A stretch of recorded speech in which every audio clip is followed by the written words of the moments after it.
যে কোনো শুভ অনুষ্ঠানে বা জন্মদিনে আমরা পায়েস বানিয়ে থাকি। আর পায়েস বানানো তো ভীষণই সহজ। তবে এইভাবে একবার পায়েসের রেসিপিটা বানিয়ে দেখতে পারেন, এই পায়েসের স্বাদ মুখে লেগে থাকবে। নমস্কার বন্ধুরা, রূপাস কিচেনে সবাইকে স্বাগতম। তাহলে চলুন দেখে নেওয়া যাক। সবার প্রথমে দুধ জাল দিয়ে নেব। এখানে আমি 1 লিটার দুধ নিয়েছি। গ্যাসের ফ্লেমটা হাইতে করে দুধ জাল দিয়ে নেব। দুধটা হতে থাক, ততক্ষণে একটা বাটির মধ্যে নিয়ে নেব একটা ছোট চায়ের কাপের 1 কাপ গোবিন্দভোগ চাল। বাটির মধ্যে চালটা ঢেলে নেওয়ার পর জল দিয়ে ধুয়ে নেব। একবার জল দিয়ে ধুয়ে নিলেই হবে, এর থেকে বেশি সময় ধরে চাল ধুয়ে নেওয়ার প্রয়োজন নেই। চাল ধুয়ে নেওয়ার পর মিক্সির জারের মধ্যে ঢেলে নেব। এবার এর মধ্যে দিয়ে দেব 1 চামচের মতো ভাঙা কাজু বাদাম, 3টে এলাচ নিয়ে দিয়ে দেব। ঢাকা দিয়ে মিক্সিতে একটু ঘুরিয়ে নিতে হবে। 1 মিনিটের মতো মিক্সিতে ঘুরিয়ে নিয়েছিলাম। দেখুন, ঠিক এরকমভাবে তৈরি করে নিতে হবে।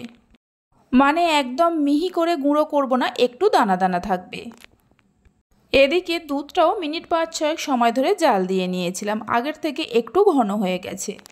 এই সময় গ্যাসের ফ্লেমটা লোতে করে দিয়ে দেব মিক্সির জারের মধ্যে যে চাল, কাজু বাদাম আর এলাচ গুঁড়ো করে রেখেছিলাম। সব কিছুকে দুধের সঙ্গে খুব ভালো করে মিশিয়ে নিয়ে মিডিয়াম ফ্লেমে কিছুক্ষণ রান্না করে চালগুলোকে সেদ্ধ করে নিতে হবে।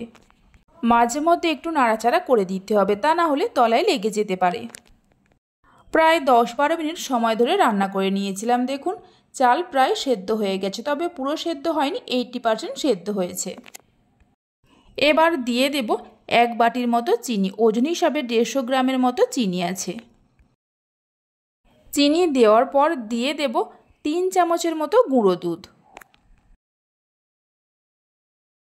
গুঁড়ো দুধ আর চিনিটা দেওয়ার পর খুব ভালো করে মিশিয়ে নিতে হবে। ভালো করে মিশিয়ে নেওয়ার পর গ্যাসের ফ্লেমটা লো টু মিডিয়ামে রেখে আরও একটু রান্না করে নেব। সামান্য নুন দিয়ে দেব। যে কোনো মিষ্টি জাতীয় খাবারে সামান্য নুন দিলে স্বাদটা বেড়ে দ্বিগুণ হয়ে যায়।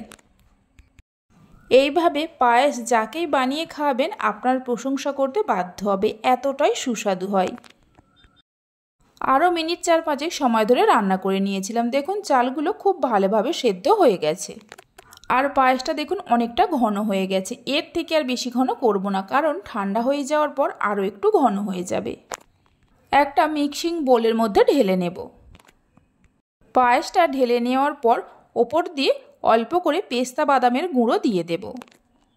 2টো সন্দেশকে এইভাবে ভেঙে নিয়ে দিয়ে দেব। আর একটা চেরি ফলকে ছোট ছোট করে কেটে নিয়ে দিয়ে দেব। এটা আমি দেখতে সুন্দরের জন্য দিচ্ছি, আপনারা চাইলে নাও দিতে পারেন। দারুণ স্বাদের পায়েস আমাদের তৈরি হয়ে গেছে।